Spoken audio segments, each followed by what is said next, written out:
Bonjour à tous. Bonjour. Bonjour, bienvenue à tous. Bonjour. Bonjour. Bonjour. On attend 2-3 minutes, le temps que tout le monde se connecte, et puis ensuite, on va pouvoir lancer notre atelier.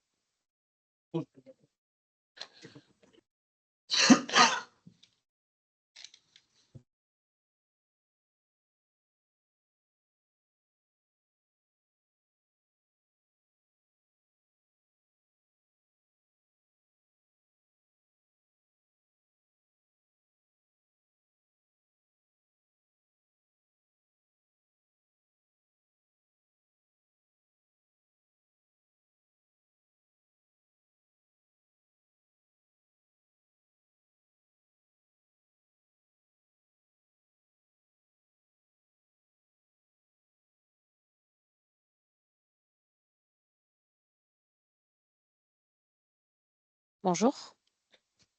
Bonjour. Bonjour à tous. J'attends encore un petit peu. Je vois le nombre de participants qui augmente.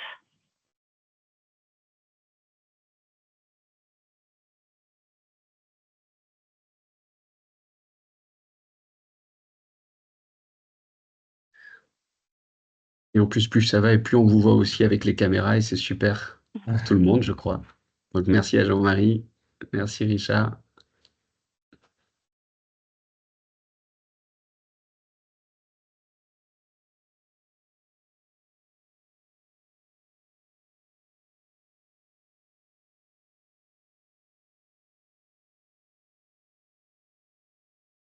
Bonjour à tous. Bonjour.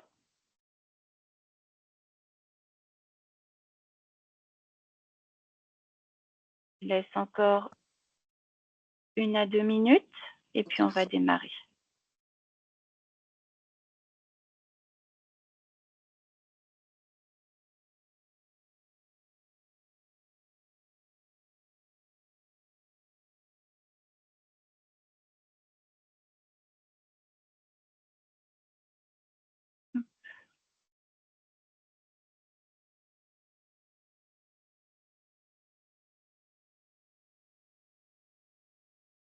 Allez, démarrons Marine. L'année dernière. Allez, c'est parti. Bonjour. Eh bien, bonjour, bienvenue à chacun d'entre vous dans notre premier atelier qui est pour faire face justement aux défis de l'été. Jean-Benoît, je veux bien si tu peux passer la slide.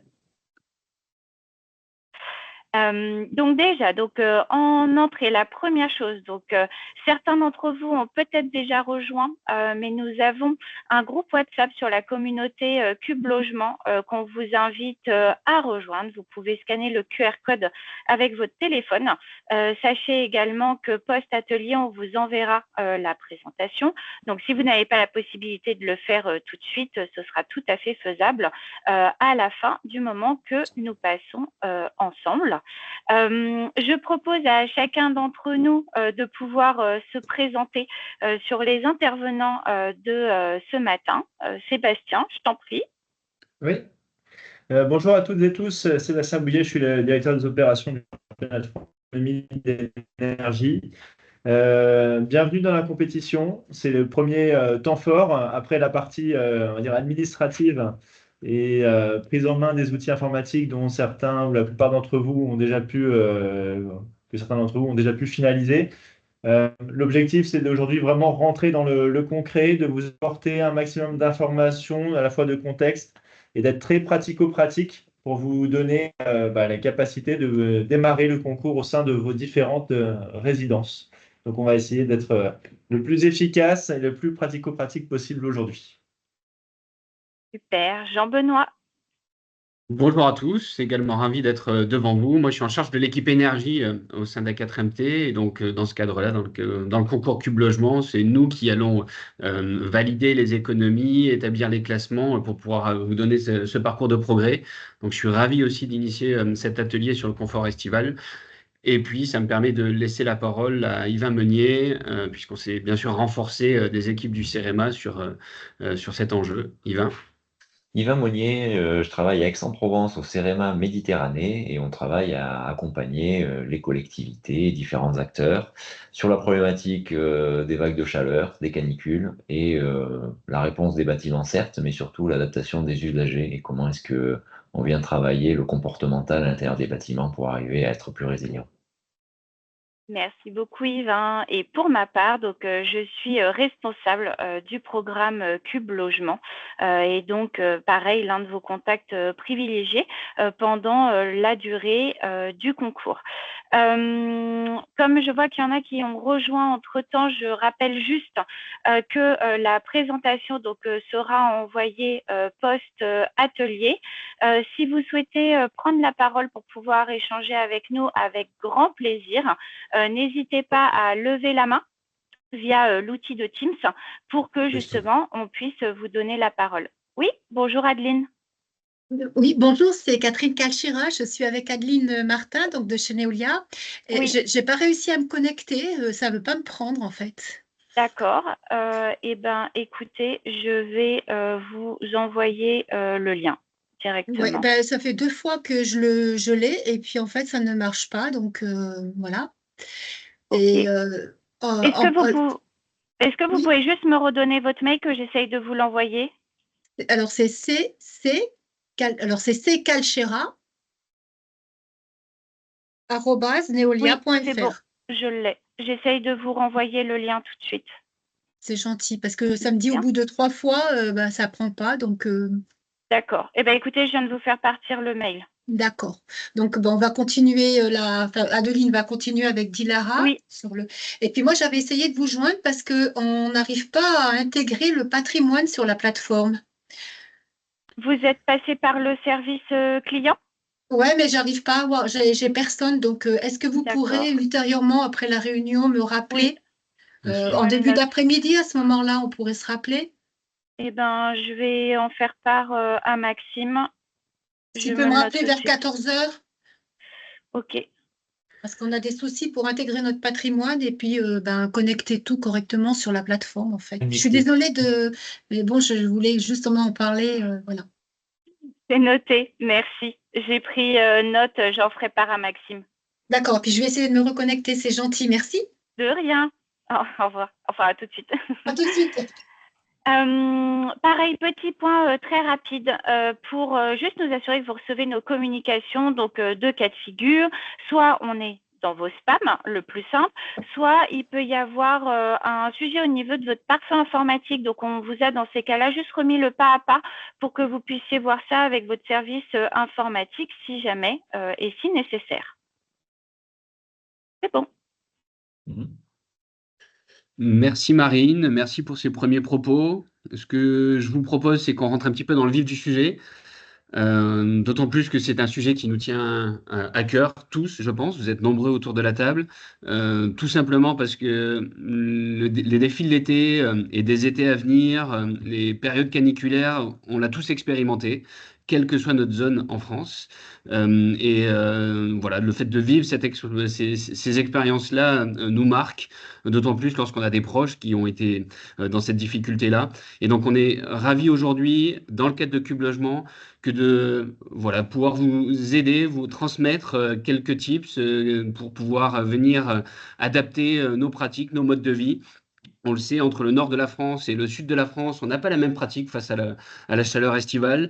C'est bon de se rassembler autour de la table pour vous proposer ces premiers éléments. Et c'est l'objet du sommaire que vous avez sous les yeux avec l'intervention d'Yvain pour pouvoir vous donner quelques tips. Alors certains, vous les connaissez, bien sûr. Il y a certains conseils de bon sens, bien sûr. Et puis il y en a d'autres où peut-être qu'on les a oubliés, où on peut se dire « Ah oui, c'est vrai, je vais le tester » à titre personnel, bien sûr. Et puis, comme vous faites partie de la Green Team, bien sûr que d'essayer d'embarquer aussi vos voisins, d'embarquer les personnes qui sont au sein de la résidence pour pouvoir les aider aussi, les accompagner c'est l'enjeu d'aujourd'hui, hein, c'est de se dire qu'en sortant de notre atelier, bien sûr, on est face à des défis énormes pour la période estivale, mais que tout de suite, on a des pratiques et une adaptation de nos comportements qui peut nous aider dans le quotidien dans ces périodes-là. Voilà un petit peu la brique en 3 temps avec, bien sûr, à la fin de cet atelier, des kits qui vous sont mis à disposition, comme vous avez pu peut-être déjà en voir sur les volets énergie. Il y a des kits un peu plus spécifiques pour la période estivale. On est donc ensemble pendant une petite heure, là, 50 minutes. Vous pouvez intervenir si vous avez besoin, vous pouvez lever la main peut-être aussi lorsque nous on intervient, si vous avez des questions, si quelque chose n'est pas clair. On va essayer de rythmer l'échange comme ça.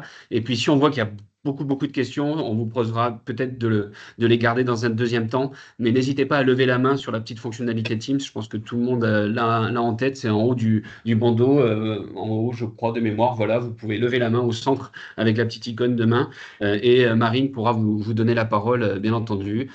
Voilà pour cet atelier en 3 temps. On aimerait bien commencer avec vous sur un constat, en fait, déjà bien sûr, que tous les logements ne sont pas égaux face au défi de l'été. C'est un petit peu cette première brique pour un petit peu se désacraliser le sujet aussi. Vous connaissez vos résidences et toutes les résidences n'ont pas le même potentiel de protection face à la chaleur. Et donc, on va y venir. Et donc, ça vous permettra aussi, en fonction des conseils qui seront transmis par Yvain, de l'adapter un peu plus spécifiquement à vos résidences. Allez, la big picture, je vais aller assez vite là-dessus. Là, ce sont les hausses de température mondiale depuis 1970, donc l'ère pré-industrielle, enfin voilà, entre 1970 et puis 2024. On voit qu'on a déjà atteint le plus 1,5 degré. Quand on fait écho, on va dire, aux dynamiques mondiales et les échanges et les accords qu'il peut y avoir, la COP de Paris dit on doit limiter à tout prix à plus 2 degrés. Là, vous voyez qu'en 2024, au niveau mondial, on est déjà à plus 1,5 degré. La tendance est bien sûr dans le mauvais sens. Et en France, quand on fait un petit focus plus spécifique, sachez que la France se réchauffe plus vite que les autres parties dans le monde. Et donc, on est à plus d'1,5 degré. C'est une tendance forte. Quand on vous projette, bien sûr, sur 2100 pour aller très vite, il y a des zones climatiques assez différentes au niveau de la France, bien sûr, climat océanique, climat continentaux, climat montagnard, etc. Mais on le voit en fait, les hausses de température quand on fait les projections avec les scénarios, et la France les a fait dans son plan national d'adaptation au climat. On est à 55 degrés dans les températures extrêmes dans le quart nord-est et 48 où on se dit qu'en Bretagne, par exemple, c'est plutôt le plus confort. Donc, ce sont des températures extrêmes et il est donc urgence d'agir, que ce soit l'atténuation, ça c'est le sujet que vous êtes d'ailleurs dans le cadre de Cube Logement où on fait un maximum d'efforts pour réduire les émissions carbone, et dans l'adaptation, c'est l'objet d'aujourd'hui, pour essayer de s'adapter à ce confort estival qui devient de plus en plus extrême. On le voit, plus 2 degrés en 2030, quasiment plus 3 en 2050, et des températures extrêmes qui ne concernent plus que le sud et qui concernent plutôt les climats continentaux, le quart nord de la France, nord-est de la France. Et donc ça, c'est vraiment une nouvelle dynamique parce qu'on peut peut-être se dire que dans le sud de la France, il y a déjà quelques bonnes pratiques par rapport aux vagues de chaleur. Mais dans le nord de la France, on n'a pas ce même niveau-là. Et donc, il y a l'humain à les embarquer et vous allez être moteur là-dessus pour pouvoir anticiper du mieux possible. C'était la Vision France. Maintenant, sachez aussi, et je pense que vous en avez entendu parler, des îlots de chaleur urbains.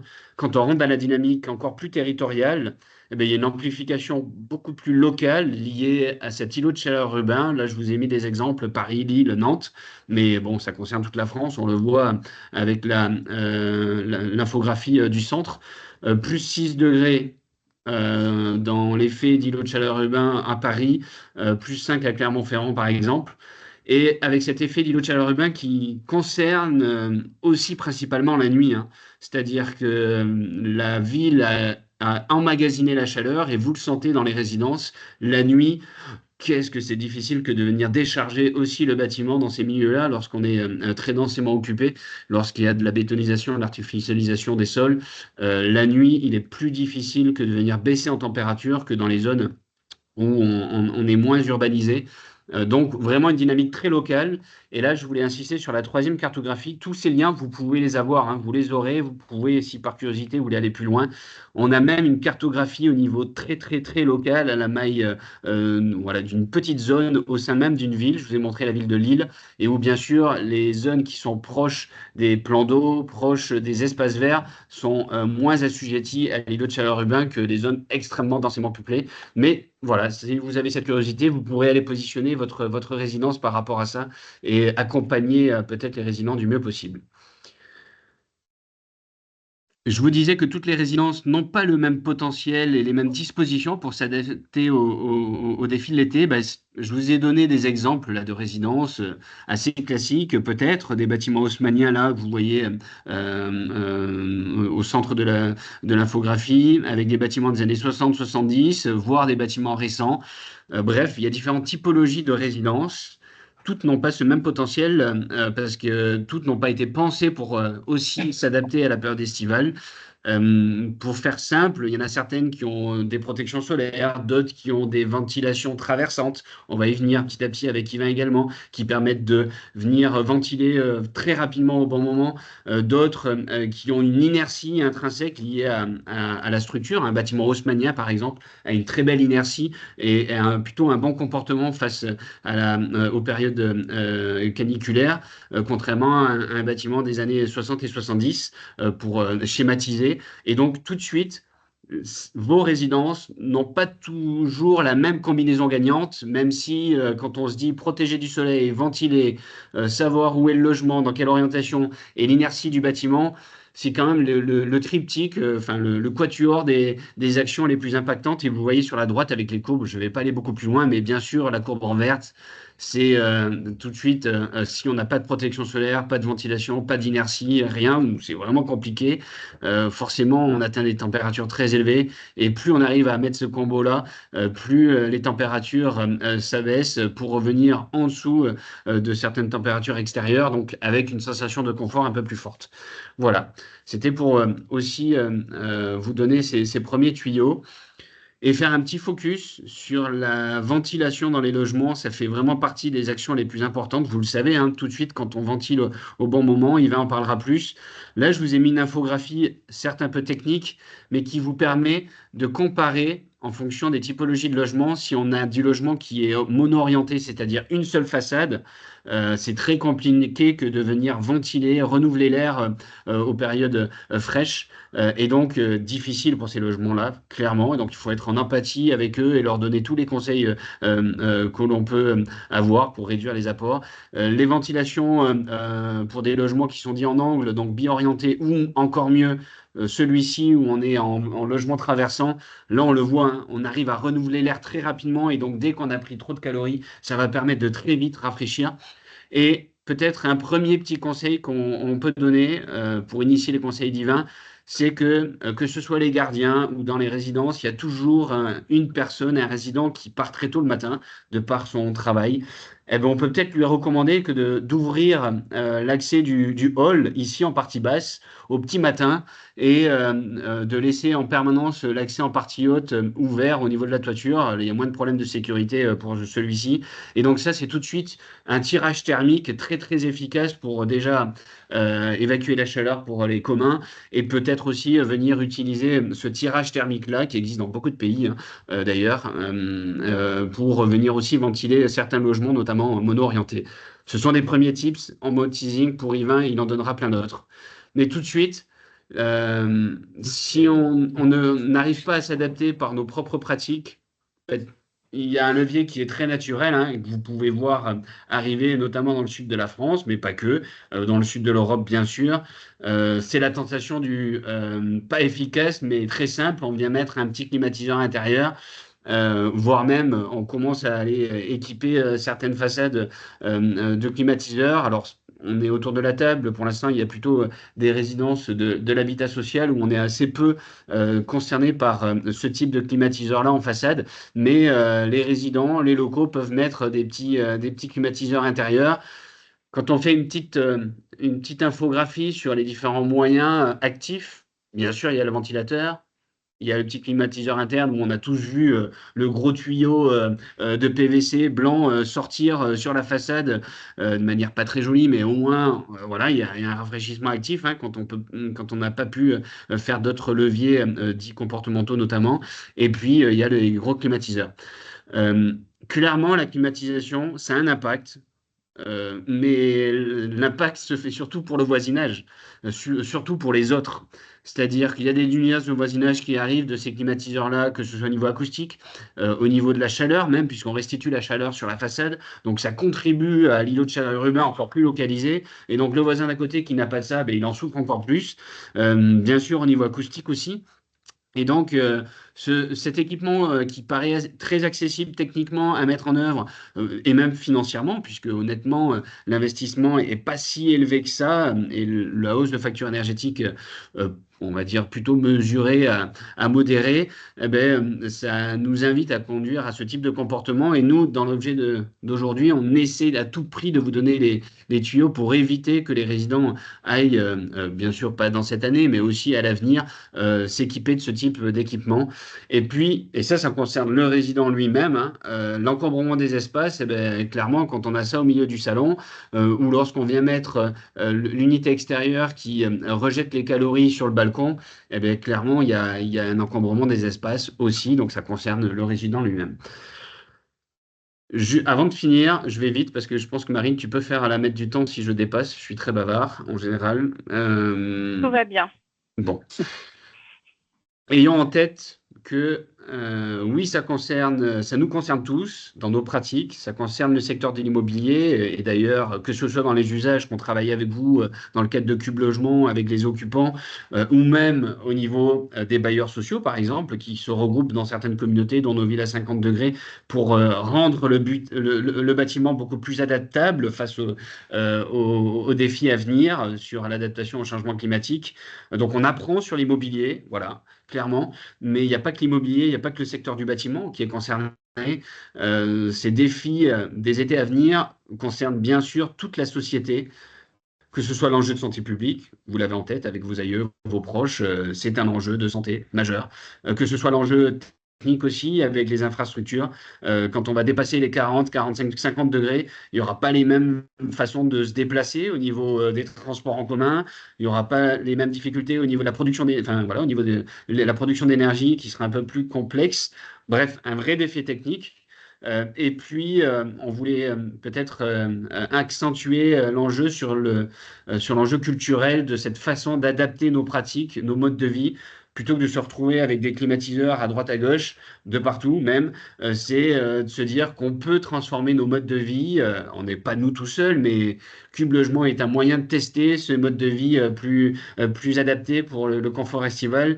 Et quand on élargit au niveau culturel, on voit ce qui est fait dans l'Europe du Sud, en Espagne, avec des heures très adaptées, midi, 16 heures, où il ne se passe pas grand-chose dans la vie collective, ou que l'on peut aussi envisager d'aller dans ces îlots de fraîcheur qui peuvent être mises à disposition par les communes et elles commencent à s'adapter là-dessus. Donc on n'est pas tout seul, c'est ça que je voulais vous dire comme message. On est des petites pierres, mais on arrive à adapter notre environnement le plus proche, notre logement et que la société devrait suivre. Voilà.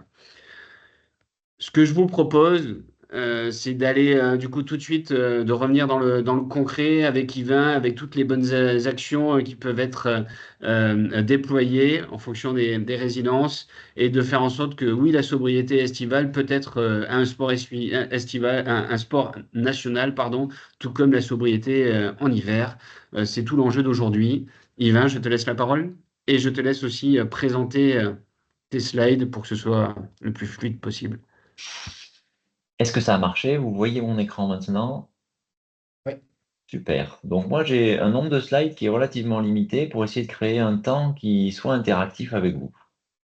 Donc j'aurai quelques biais dans la façon dont je vais vous parler, parce qu'effectivement, je vis en climat méditerranéen, je suis concepteur de bâtiments passifs, donc on peut aller loin ensemble si c'est votre envie, Et sinon, j'ai plein de slides qui sont sur des problématiques de monsieur et madame tout le monde à l'intérieur d'un contexte de logement. Donc, c'est vous qui choisissez au travers de vos questions. Avant que je vous lance sur des questions que j'ai un petit peu préparées et qui vont peut-être susciter votre curiosité, et si vous n'en avez pas, je vais me les poser à moi-même directement. J'ai prévu les questions et les réponses. On va commencer par une bonne nouvelle. Le corps humain s'adapte. Normalement, vous l'avez à peu près tous vécu quand vous rentrez dans une période de vague de chaleur, dans les débuts des premières chaleurs, vous sentez une première fatigue, vous sentez une sensation de réaction à la chaleur que vous n'avez pas dans la suite du courant de l'été, parce que votre corps a commencé déjà à s'habituer. Vous avez une acclimatation qui va de quelques jours à quelques semaines, selon les phénomènes qui sont rencontrés et selon la dureté de l'épisode. Donc ça, c'est un premier point qui va jouer sur différents paramètres de votre corps, qui est à la fois la sudation, qui va devenir beaucoup plus efficace. Vous allez avoir des phénomènes de vasodilatation et vous allez avoir une adaptation cardiaque aussi.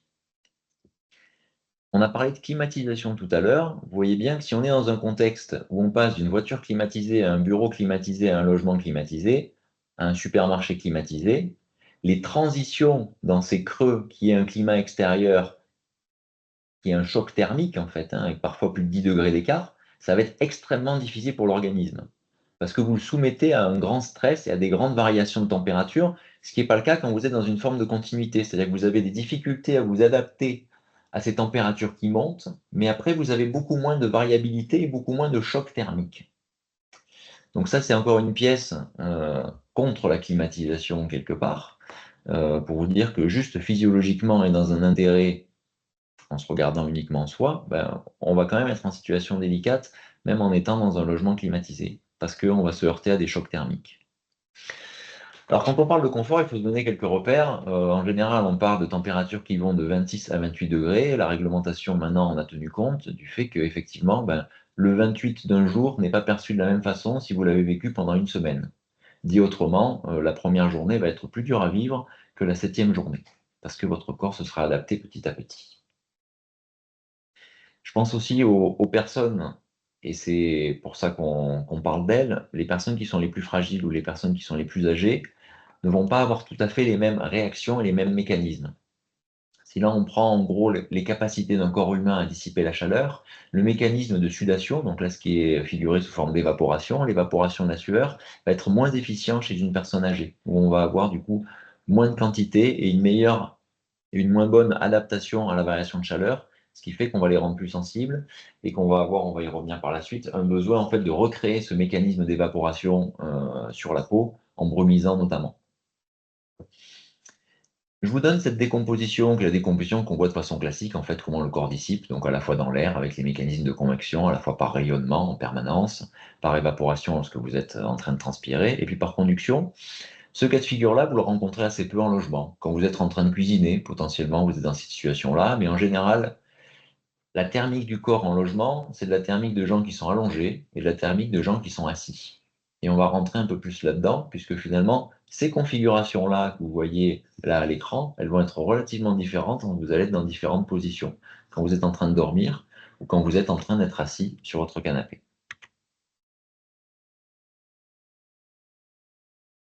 Ces paramètres, on en parle généralement, on va plutôt que de regarder ce que sont ces paramètres physiques, on va voir comment est-ce que vous le retranscrivez vous en termes de paramètres sensibles et comment votre corps en parle, puisque vos capteurs sensoriels sont des très mauvais capteurs pour détecter la chaleur. Ce que vous détectez très bien, c'est des fuites d'énergie. C'est-à-dire que quand je suis en train de toucher cette bouteille-là, qui est en équilibre dans mon environnement parce qu'elle est là depuis un bon moment, donc elle est à peu près à la même température que la table, ce que je sais bien détecter, c'est la capacité de cette bouteille à prendre mon énergie, qui va être bien plus basse que la capacité de cette tasse à prendre mon énergie. Donc je sens les fuites d'énergie et je sens les entrées d'énergie. Et c'est ça que vous allez vraiment avoir comme sensation quand vous avez un fort rayonnement ou quand vous êtes pieds nus sur du carrelage, que vous sentez votre énergie qui part. On en revient aux êtres humains à l'intérieur d'un bâtiment. Le premier vecteur qui est finalement une interaction avec l'îlot de chaleur urbain et un volet aménagement, ça ne va pas vraiment être un levier dans le cadre d'un challenge cube. On va le voir à la fin, on a des petites solutions à la marge, mais ce n'est pas le vecteur principal. On hérite de cette situation, on est dans une situation favorable, tant mieux pour nous, mais sinon, si on est en plein îlot de chaleur urbain, ça va renforcer le cas de figure de gestion caniculaire, c'est-à-dire des moments où on a des difficultés à avoir du différentiel jour-nuit.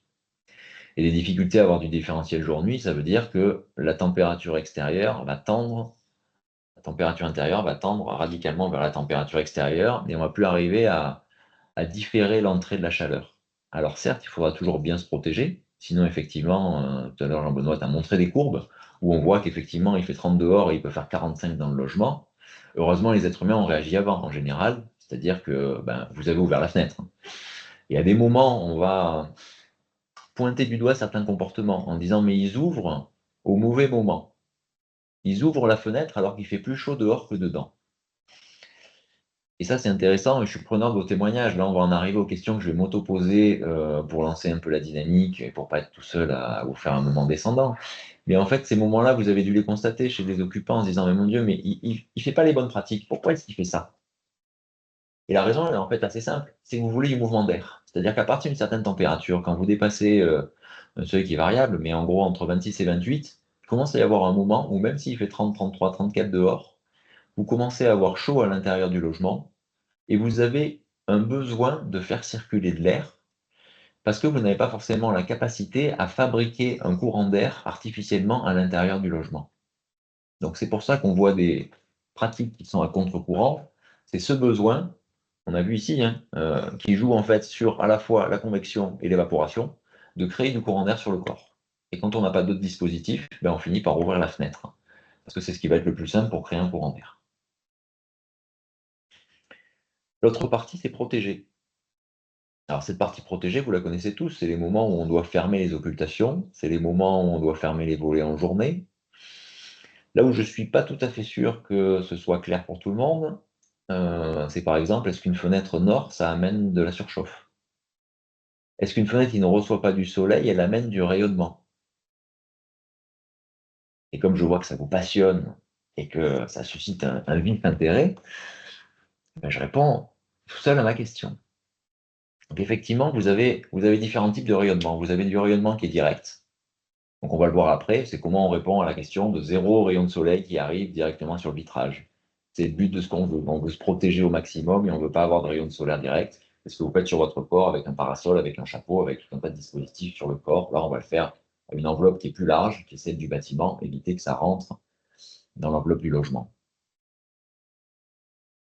Mais derrière, sur cette partie quelque part protégée, vous avez deux rayonnements en général qui sont inconnus, qui est le rayonnement indirect et qui est le rayonnement diffus. Du rayonnement diffus, c'est ce qui fait que vous avez de la lumière quelque part, donc vous avez tout le temps en fait du rayonnement qui vous arrive, donc même sur une façade nord, vous avez du rayonnement qui vous arrive. Et donc la fenêtre nord qui n'est pas protégée, elle amène une forme de surchauffe. Et vous avez du rayonnement indirect. Alors ce rayonnement indirect, il est multifactoriel. Celui que vous connaissez bien, c'est le rayonnement réfléchi. Vous avez une façade sud face à vous, qui reçoit du soleil, vous ne la recevez pas au nord, et vous allez recevoir la réflexion sur le bâtiment vers l'autre bâtiment. Voilà, deux paramètres qui sont en général mal connus, parce qu'on se limite à du rayonnement qui est direct et qui est uniquement celui qu'on va apercevoir et qu'on va avoir l'habitude de manipuler, sauf qu'en termes d'ordre de grandeur, alors si ça vous intéresse, je vous montrerai la diapo, je ne la montrerai vraiment que si c'est une question.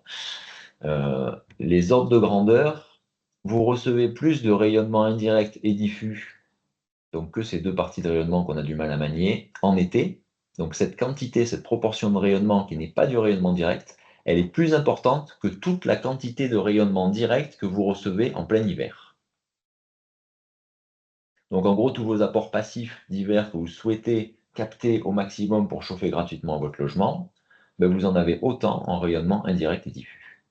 Donc il y a un vrai besoin de se protéger dans toutes les circonstances, dans toutes les situations, sur les surfaces vitrées. Alors j'en viens à ce qui est simple à gérer, mais pas toujours, et je vais venir dans les configurations dans lesquelles on n'a pas de volet, dans lesquelles on a des difficultés, parce que je me dis que j'ai peu de valeur ajoutée à vous dire il faut fermer au bon moment les volets. Effectivement, il faut en arriver à cet objectif de 0 rayon solaire qui rentre sur le vitrage, mais si on peut, et si on n'a pas un besoin impérieux d'avoir de la lumière qui rentre à l'intérieur, parce que selon votre volet, vous allez vous priver de rayonnement solaire, mais vous allez vous priver de lumière aussi. Donc c'est un compromis à avoir entre l'usage qu'on a en éclairement naturel et la capacité qu'on a à se protéger. L'une des solutions qui est très efficace et qui peut être soit, on va dire, incitée de façon collective, mis en place de façon collective, c'est l'image de droite, où on vient avoir une protection qui est au devant de la loggia, et donc on est au plus loin du vitrage, et puis on va créer aussi un climat qui est différent sur cet espace extérieur, donc on va pouvoir moduler différemment, on va pouvoir casser le rayon de soleil une première fois, et puis si on a quand même derrière, dans des moments de la journée, un microclimat qui se fait, on l'a tous vécu, hein, c'est l'effet derrière un parasol, on va chauffer quand même derrière le parasol, on va pouvoir réocculter aussi derrière le vitrage. Derrière votre vitrage, vous allez chauffer par rayonnement, mais vous allez chauffer aussi par conduction.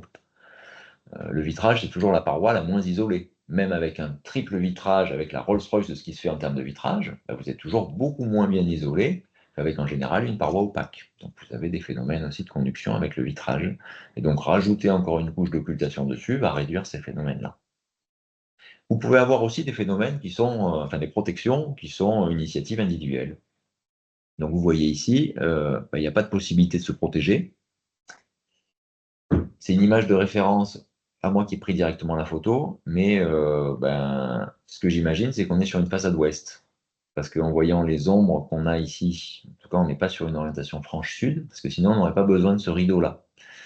La personne qui a installé ce rideau-là, c'est un rideau qu'on va venir utiliser le soir. Quand on a le soleil qui vient tourner et qui va venir taper dans cette loggia et on va avoir un effet four solaire, on va venir remettre ce rideau devant et créer une première barrière pour éviter d'avoir le rayonnement qui arrive directement sur le vitrage et directement sur cette partie-là.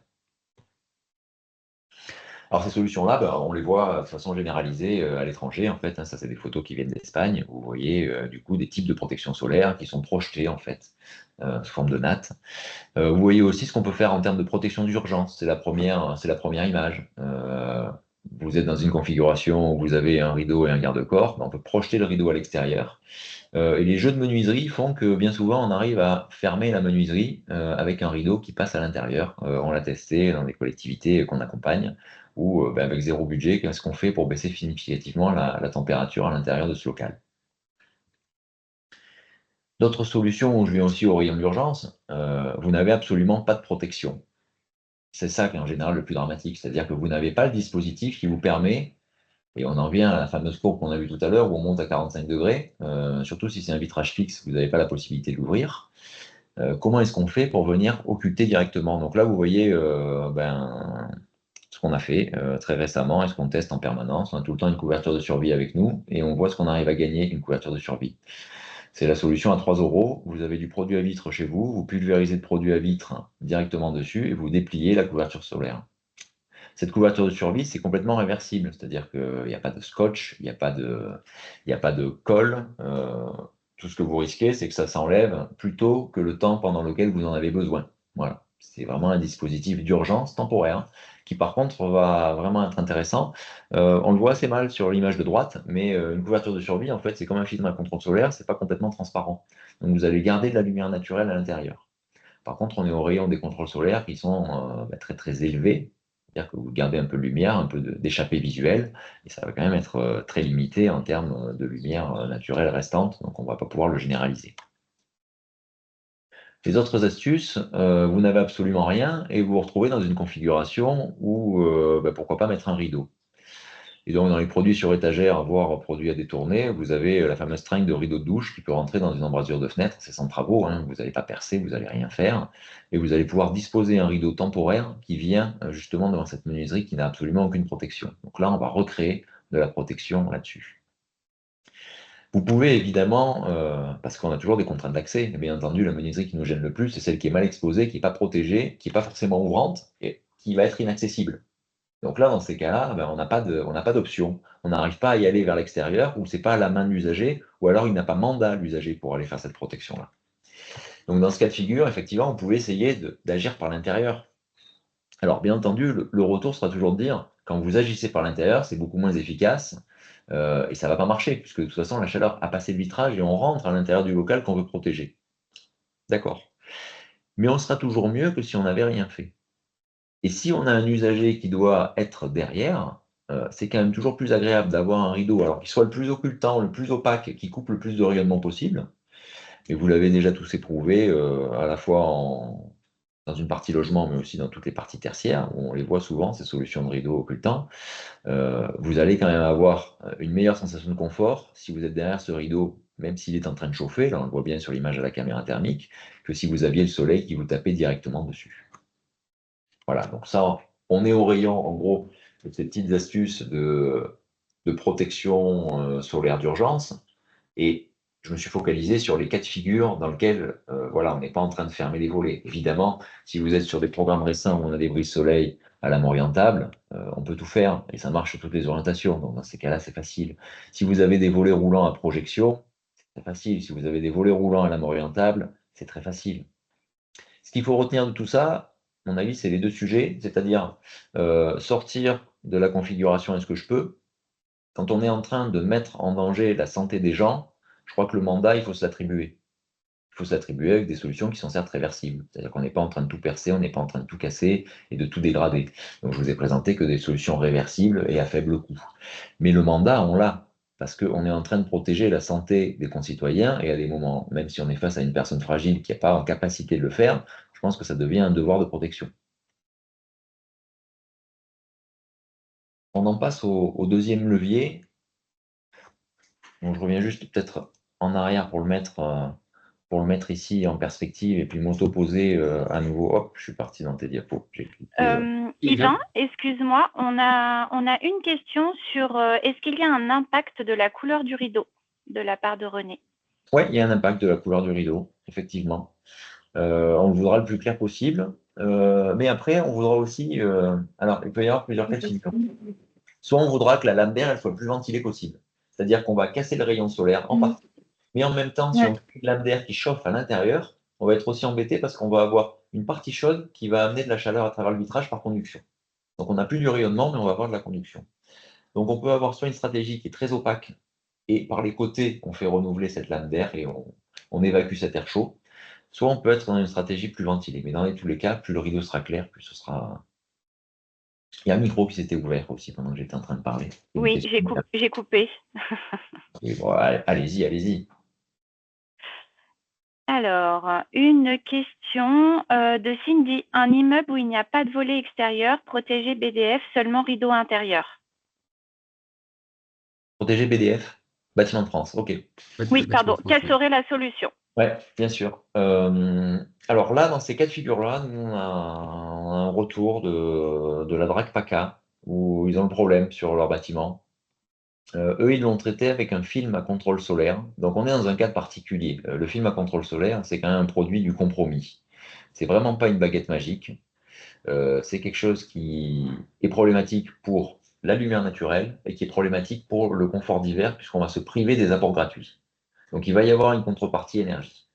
Toutefois, si ce qui devient dimensionnant, c'est le confort d'été, et qu'on est dans quelque chose qui devient catastrophique, et que même des solutions d'urgence qu'on a précitées ne sont plus envisageables, parce qu'après, si on va chercher du côté de l'architecture espagnole, je pense que même en discutant pour une période qui est courte, dans quelque chose qui est une installation non destructive, et pour quand même une solution d'urgence temporaire, on peut imaginer des choses, même dans ce type de bâtiment-là. Même en se faisant taper sur les doigts. Et en même temps, à des moments, on peut se faire taper sur les doigts, c'est légitime, hein, si c'est pour la santé des gens. Le retour de la DRAC, en tout cas, c'est d'avoir travaillé un film à contrôle solaire qui se voit le moins possible pour l'intégration architecturale.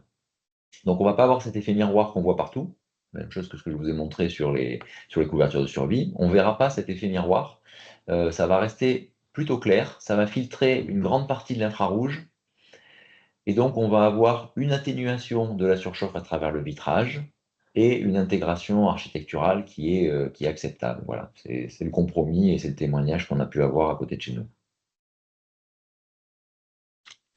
Super. Donc là, Yvain.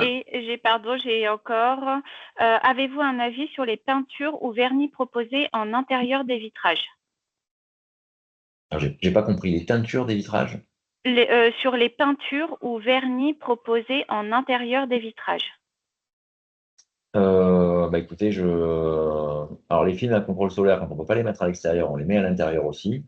Là, par contre, les vernis ou les ajouts qu'on peut avoir sur le vitrage, je n'ai pas creusé cette question-là.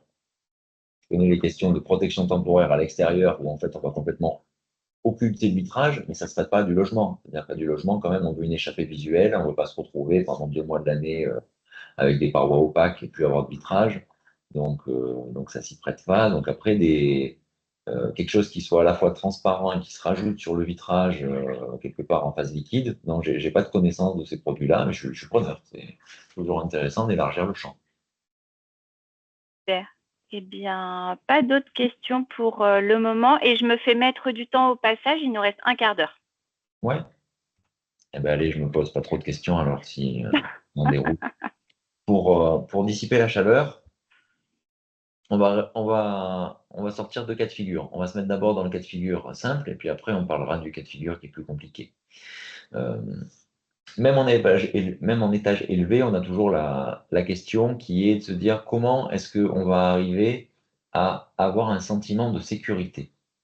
Ce qui ne veut pas dire qu'on est véritablement exposé ou que ce soit un fait statistique, mais pour que l'usager se sente en sécurité à l'intérieur, en général c'est la nuit, donc la nuit, et arriver à dormir sur ses 2 oreilles avec tout qui est grand ouvert et un courant d'air significatif, donc quelque chose qui se promène entre 5 et 10 volumeurs, ce qu'a présenté Jean-Benoît au début, on a un frein humain, qui est de se dire comment je me sens en sécurité. Il faut trouver un compromis, c'est-à-dire que ce que je suis en train de vous présenter comme étant des limiteurs d'ouverture, c'est des limiteurs d'ouverture et c'est des limiteurs de débit, de capacité de décharge aussi. Donc, on va arriver à sécuriser, il faut trouver tous les artifices qui font qu'on se sent humainement en sécurité, ce qui va dépendre de l'étage auquel on est, ce qui va dépendre du contexte dans lequel on est, ça va être multifactoriel, ce qui va dépendre de qui je suis. Mais en tout cas, ce facteur humain dans la capacité de décharge, il est primordial. C'est rarement un sujet de comment j'ouvre les fenêtres, la décharge nocturne, c'est quasiment toujours un sujet de comment je me sens en sécurité. Oui, Aïcha.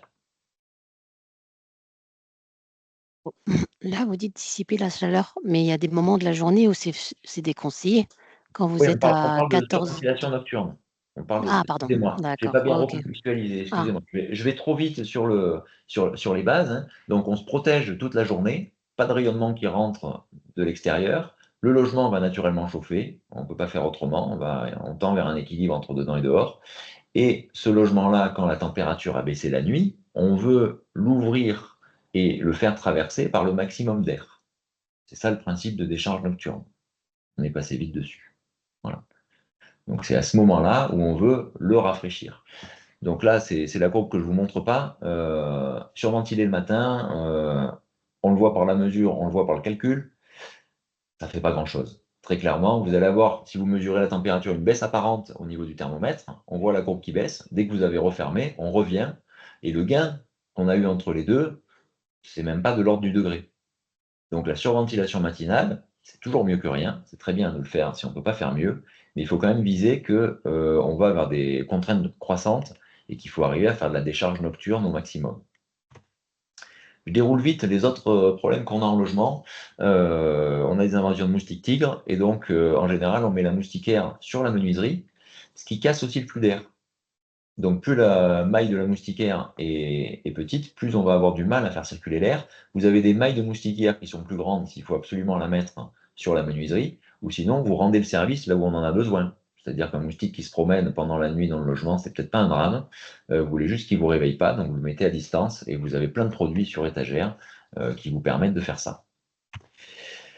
Je dors fenêtre ouverte sans les volets fermés pour avoir un grand flux d'air. Ça veut dire que la question du noir, je dois la gérer au plus proche, directement sur les yeux, et la question du bruit, je dois la gérer au plus proche, sur les oreilles. Donc au lieu de me mettre un écran à distance quelque part dans le confort de mon logement, on a un vrai sujet d'acceptation humaine là-dessus. Parce qu'on est en train de toucher dans une sphère qui est très personnelle. Au lieu que ce soit le logement qui est mon rempart contre le monde, tout à coup, j'ai quelque chose qui est venu au plus proche dans ma sphère. C'est directement sur mes yeux et sur mes oreilles. Donc ça fait partie des limites qu'on va avoir aussi pour faire de la décharge nocturne et tous les sujets, tous les freins qu'il va falloir lever. On en vient au rayon des solutions et à ce qui peut être adapté. On fait en général du mobilier qui est rarement dessiné pour le confort d'été. Ça va être le cas de la chaise. On parlait tout à l'heure de l'équilibre. La conduction, effectivement, c'est 5%, mais si vous êtes assis sur une chaise qui est métallique, vous l'avez vécu en hiver parce que c'est hyper désagréable.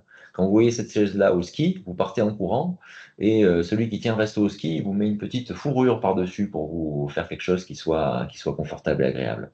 Donc la chaise qui est du mobilier d'extérieur, la rentrée en intérieur pour s'en servir et mieux dissiper et être plus confortable quand on est en position assise, ça peut être un levier. Et vous allez avoir une grande différence de dissipation de chaleur. Autre adaptation du logement, c'est enlever les éléments qui sont utiles en hiver. Le tapis qui vous coupe du froid du carrelage, on va pouvoir le replier et le ranger. Ça va améliorer notre confort et notre capacité à circuler partout pieds nus et à dissiper de la chaleur par les pieds. Les modes alimentaires aussi. Dès que vous allez cuisiner des plats qui nécessitent beaucoup d'énergie, qui va finir par se dissiper par le logement, si on lui préfère un plat qui est alors froid, ça va vous faire réchauffer aussi, parce que quand vous mangez froid, votre corps va devoir réchauffer les aliments. Et si vous mangez à la température ambiante, c'est ce qui va être le plus recommandé dans ces moments-là. Le linge va évaporer de l'air et toute évaporation va prendre de la chaleur. Donc bien sûr, on proscrit l'usage du sèche-linge et le fait de sécher votre linge en intérieur, couplé notamment avec un courant d'air dans les moments où on fait de la surventilation, ça va vous amener du confort. Et puis le dernier point que je vais avoir, c'est l'usage de la douche. À la fois produire de l'eau chaude, un ballon n'est jamais 100% isolé, donc si la production est dans le logement, vous chauffez encore plus le logement, quelque part, au moment où vous la chauffez. Et puis le moment où vous dissipez aussi de la vapeur et où vous êtes en train de prendre votre douche, vous allez aussi réchauffer le logement. Voilà, c'est tous les petits points qui sont là pour le coup dans la sphère privée, tous ces points qu'on vient d'avoir, qui vont être plus durs à avoir puisqu'on est moins à distance que quand on est en train de parler de logement. On est vraiment en train d'être intrusif dans la vie des gens, et pour autant, c'est un vecteur de sensibilisation. Et puis, j'en viens au dernier point, et c'est là où je parle plutôt de régime caniculaire, et c'est là où on va avoir un intérêt universel dès qu'on part en régime caniculaire. Donc, tout à l'heure, on a parlé du fait qu'on veut décharger notre bâtiment la nuit. On veut faire circuler de l'air qui est frais et qui va décharger les masses, idéalement toute la nuit. Il va y avoir des moments où ce n'est plus possible, c'est le régime caniculaire. La nuit, la température ne baisse pas suffisamment pour que vous arriviez à avoir une décharge qui est efficace. Dans ces cas de figure-là, le levier, il va se rapprocher du corps. C'est-à-dire que c'est plus le logement qu'on arrive à rafraîchir, il faut rafraîchir le corps directement. Et on l'a vu dans la première approche, on a la convection et l'évaporation, qui sont deux vecteurs très efficaces pour faire baisser la température du corps. Et vous avez un produit qui est le brasseur d'air, qui est plutôt intéressant et idéal, mais vous connaissez que quasiment tout le monde a sous la forme du ventilateur. Donc, le ventilateur, il est efficace que quand il balaye de l'air sur votre corps. Le ventilateur qu'on met en mode balayage de la pièce, il n'y a pas d'intérêt à brasser l'air dans la pièce, sauf, et on va le voir à la fin, si vous voulez faire une accélération de flux d'air pour faire de la ventilation traversante. Mais sinon, le flux d'air, il est intéressant quand il touche votre peau. Et puis, si on est dans une configuration où finalement on n'arrive plus à suffisamment évaporer, on peut toujours artificiellement, avec un brumisateur réutilisable, vous allez vous vaporiser de l'eau dessus en fine couche, qui elle va évaporer, parce qu'au bout d'un moment, votre capacité de sudation, elle va être limitée, et puis dans un flux d'air, vous allez avoir une quantité d'évaporation qui va être limitée aussi, puisque vous n'allez plus suivre le rythme à laquelle on évapore. Donc vous pouvez rajouter de l'eau, et vous allez avoir une solution d'urgence aussi, pour arriver à supporter des températures plus hautes. Alors pour ceux qui ont quand même envie d'une petite justification scientifique sur ce sujet-là, effectivement, on va déplacer en fait la zone de confort, c'est-à-dire que vous avez des modélisations sur ce qu'est une zone de confort, et cette zone de confort, elle dépend notamment de la vitesse d'air. Et donc en augmentant les vitesses d'air dans une plage qui est raisonnable, vous allez avoir une zone de confort qui se déplace vers des températures qui sont plus hautes. Et puis le dernier point, c'est les leviers qu'on peut avoir à l'échelle du logement sur le volet végétalisation. Ça fait une différence entre un logement quand même qui a un espace extérieur qui est végétalisé. Et là, beaucoup d'espoir de mon côté pour les plantes grimpantes. Alors de là où je vous parle, les plantes grimpantes sont quasiment envahissantes. Elles rentrent par la fenêtre. Mais vous avez vraiment un effet qui est spectaculaire et vous avez surtout une colonisation du support qui est de l'ordre de quelques années. Planter un arbre, c'était bien à faire il y a 20 ans pour avoir un résultat aujourd'hui. Les plantes grimpantes, en 3 ans, il peut se passer des choses et vous pouvez avoir un effet mesurable. Donc, à l'échelle d'un balcon et avec peu de substrat, c'est tenable, c'est possible et c'est à la main des occupants. Super. Yvain, merci beaucoup. Le coup de Je crois Ouais, que je peux prendre le contrôle directement. Si je peux Non, parce que j'ai pas pu prendre la dernière version. Donc, Ok. Eh ben, je repartage de ce pas la mienne pour qu'on puisse hop, reprendre. Alors, excusez-moi, c'est juste que je suis obligée de reprendre les slides, mais je vais tout de suite me mettre à celle concernée. Hop. Voilà. Donc, On n'y est pas, Marine. On a toujours la vision sur la première slide. Ah, ça y est. là ça Parfait. devrait arriver. C'était le temps que C'est je bon. la retrouve. Super. Donc là, je vous le je sais pas si ça partagerai. marche pour les autres, mais moi, je le vois pas. Est-ce que tout le monde voit la présentation? C'est arrivé chez moi, on voit la vidéo là, vivreaveclachaleur.fr. Je ne sais pas si c'est bon pour Oui, les autres je vois aussi. des petits On voit des pouces petits pouces. levés. Super. Ok. Moi, je la connais, alors c'est pas grave. Super. Donc là, vous pourrez la regarder, mais sur le site vivreaveclachaleur.fr, vous pouvez aussi retrouver pas mal de petits tips et de vidéos que vous pouvez partager. Là, on a repris l'exemple du ventilateur parce que Yvain en parlait précédemment. On a aussi donc spécifié, relisté justement des gestes faciles, pratico-pratiques et qui peuvent être mis en avant en termes de confort d'été. Donc, ce qui peut être mis en place par vos occupants en journée, le soir ou très tôt le matin, ce qui est associé à l'équipement dont parlait Yvain précédemment. Tout le sujet justement autour de métabolisme, ça aussi, ce qu'on peut constater, c'est de privilégier par exemple des vêtements en coton plutôt que d'avoir des vêtements qui sont synthétiques, qui vont nous faire transpirer d'autant plus. Sur les activités aussi, Jean-Benoît en parlait en tout début, mais ne serait-ce que par exemple pour les activités sportives, il faut redéfinir son temps. Il faut privilégier aussi les modes de transport pour que le confort en fait nous soit plus agréable. Point également important, c'est la solidarité. Oui, parce qu'au sein des résidences, il y a des personnes vulnérables, nos aînés, des personnes en situation de handicap et aussi, et notamment dans le cadre du concours, mais c'est cette solidarité, c'est aussi de se soucier des autres et pas que de soi. Il y a des choses qui sont mises en place par les communes. Il y a notamment un registre canicule, donc on peut aider son voisin s'il a du mal à pouvoir se faire identifier auprès du registre. Et on peut aussi retrouver une liste avec des îlots de fraîcheur qui sont mis à disposition par les communes. Donc parfois dans les parcs, ça peut être des brumisateurs ou ça peut être de venir se retrouver à la médiathèque. Je crois que Jean-Benoît, toi, tu avais une anecdote dans Paris aussi.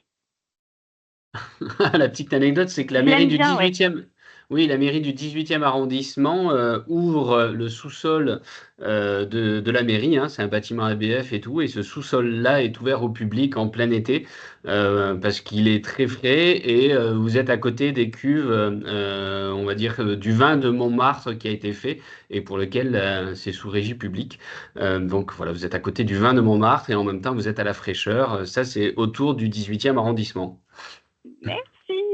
Et puis aussi, donc effectivement, comment est-ce qu'on peut retrouver une humidité naturelle de l'air? Donc, on replace les sujets de végétalisation comme en parlait Yvain. Et aussi, on peut avoir les éléments comme placer du linge humide devant ses fenêtres ou, comme on en parlait précédemment, pourquoi pas une bouteille ou un bocal d'eau glacée ou de glaçon qu'on vient mettre au niveau de son ventilateur. Dans les prochains éléments. Donc, sachez que sur votre espace candidat, dans la partie ressources, vous allez retrouver justement des éléments sur le confort d'été qu'on va vous mettre à disposition pour que vous puissiez vous en saisir dans votre communication auprès de vos occupants. Je refais également un focus puisqu'on est également en parallèle vraiment dans le lancement du concours.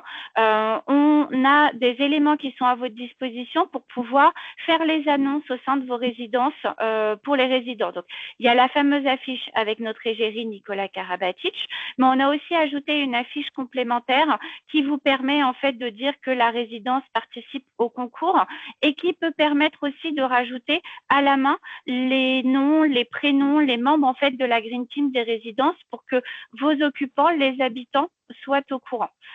Tous ces éléments vous sont également remis dans le kit de communication que je vais remettre à jour sur la plateforme avec le pas à pas, également pour que vous puissiez vous en saisir. Et on rajoute aussi des petits stickers avec un sticker de ma résidence est engagée et mon logement est engagé aussi. Si vous avez des occupants qui, à titre individuel, participent au concours via l'application dédiée, ils pourraient tout à fait apposer ce petit sticker sur leur logement pour montrer également qu'ils sont investis dans le concours Cube Logement. Je termine et après je réponds à la question. Non, parce qu'Océane, vous deviez partir à midi, donc je vais répondre. Pour accéder à l'espace candidat. Océane, est-ce que vous pouvez me préciser aujourd'hui déjà, est-ce que vous êtes identifié comme un capitaine d'équipe ou pas du tout? Je me permets de répondre au microphone, c'est plus simple. Merci. Du coup, oui, je suis identifiée comme capitaine, moi, pour la résidence Théodore Monod à Vitry-sur-Seine d'Espace Habitat. D'accord. J'ai eu le mail du coup de mon directeur logement jeune, mais j'ai pas eu de code d'accès ou quoi que ce soit.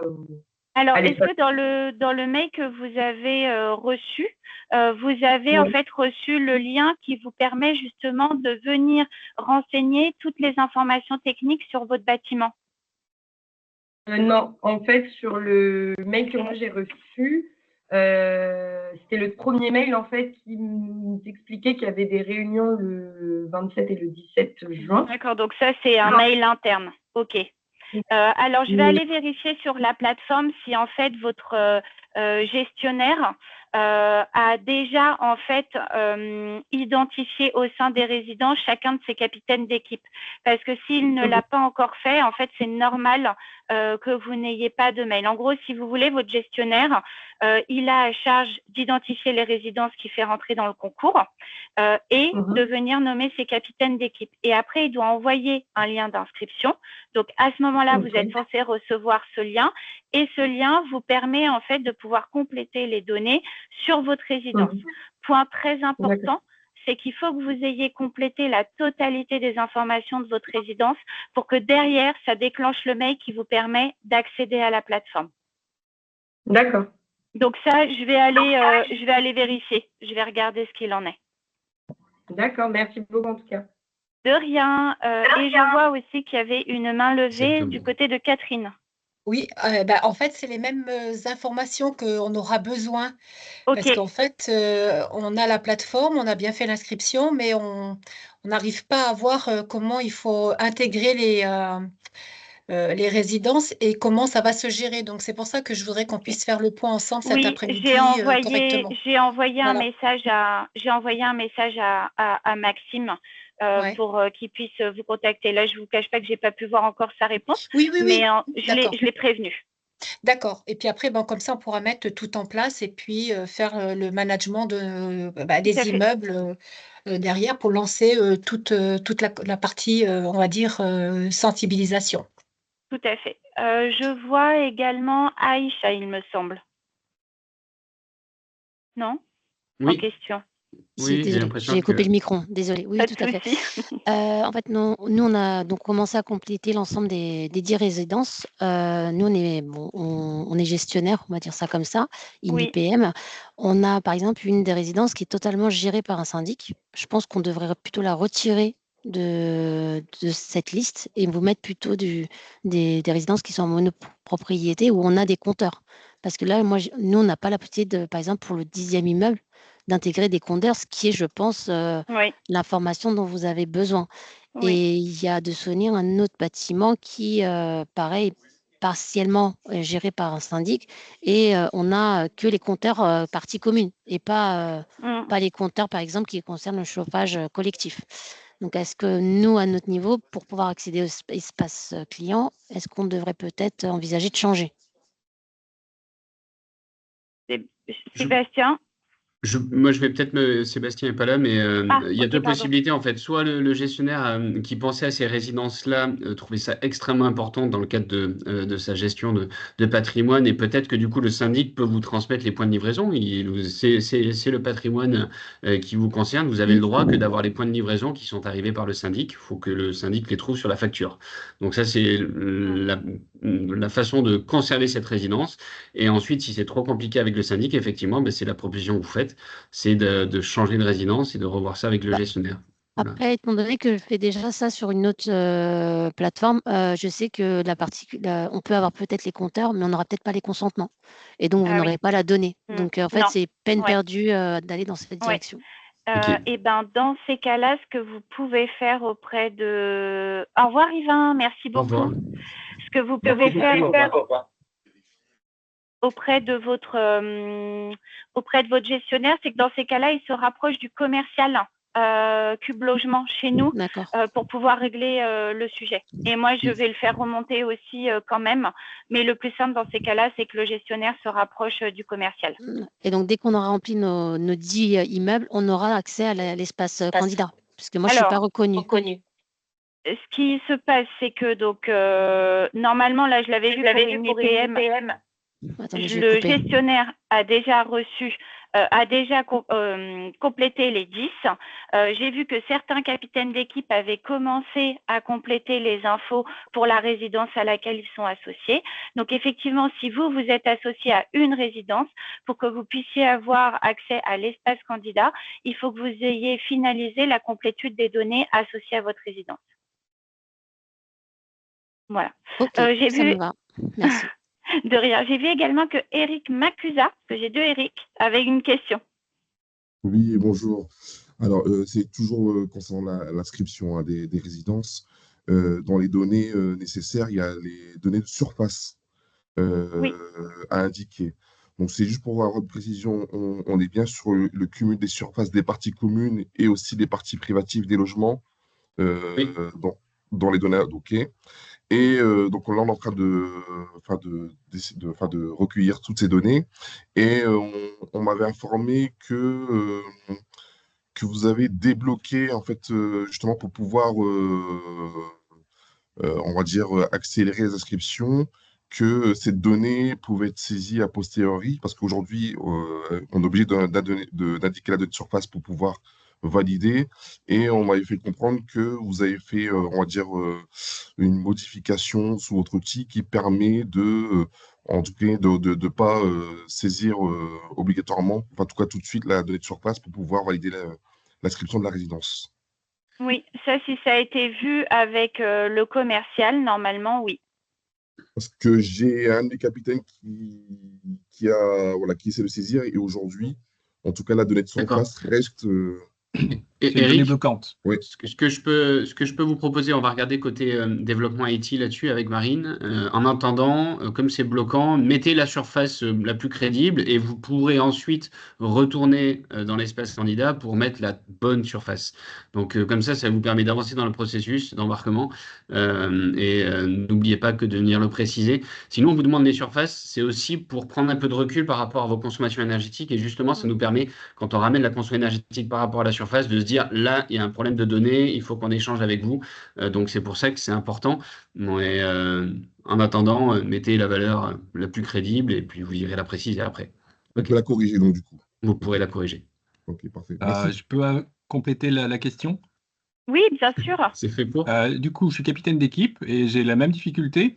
La donnée est bloquante, donc on m'avait dit effectivement qu'on la débloquerait, mais c'est pas le cas. Et je suis même pas sûr à terme de pouvoir accéder à cette donnée. Et puis en plus, je vois pas vraiment comment on va s'en servir parce que c'est une donnée en surface qui est, il y a du privé, il y a du partie commune, du volume chauffé, du volume non chauffé. Je sais pas bien ce qu'on va en faire. Voilà un petit peu et confirmer avec vous que c'est bien Maxime qu'il faut contacter pour tous ces problèmes d'inscription parce qu'on n'y arrive pas, quoi. Tout à fait. Et c'est Maxime comment, mail, téléphone, tout ça. Je suis pas sûr d'avoir tout ça. Est-ce qu'on peut me préciser ça?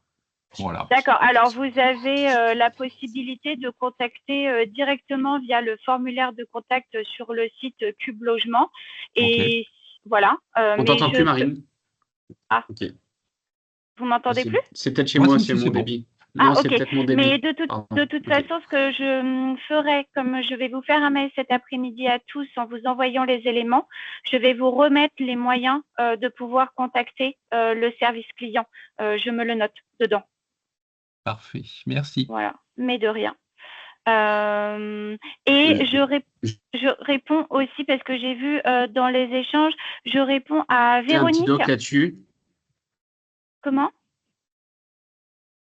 Je réponds à Véronique Volo aussi.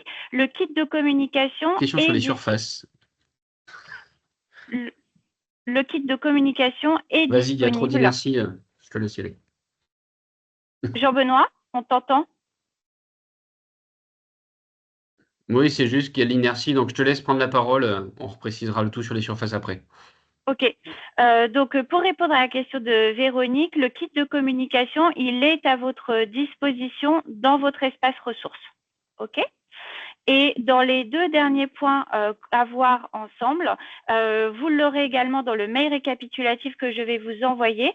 C'est notre prochaine réunion intercandidat dans le cadre de l'animation du concours qui sera le 11 septembre prochain. Mais je vous remettrai tout dans le mail avec le lien également pour pouvoir vous inscrire, avec le programme qui vous sera dévoilé sous peu. Et enfin, n'oubliez pas que vous avez la formation du CEREMA qui est compris dans votre accompagnement. Elle est destinée aux gestionnaires et aux capitaines d'équipe. C'est une formation sur la sobriété énergétique qui est basée sur les usages et qui vient en fait combiner la compréhension et la prise en compte des dimensions humaines et techniques dans une démarche globale d'économie d'énergie. Elle est vraiment très intéressante et très instructive à suivre. Je vous ai remis ici le pas à pas pour vous permettre en fait de pouvoir accéder au calendrier des formations et je vous ai remis les mails d'Emmanuel et de Romain côté CEREMA qui managent cette formation. Voilà. Si vous n'avez pas plus de questions, on en a fini pour notre premier atelier. Encore merci de votre participation et de nos interactions et je vous envoie dans l'après-midi les éléments. Et je vous souhaite à tous une excellente journée. Merci encore. Merci. Au revoir. Au revoir. Merci, au revoir. Au revoir, bonne journée à tous. Merci à vous aussi. Au revoir.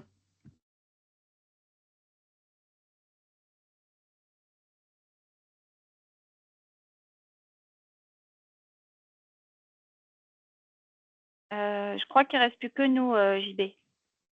Yes. Bon, super. Parfait. Je pense que tu as enregistré, du coup, on va couper là, comme ça permettra d'envoyer la vidéo. Attends.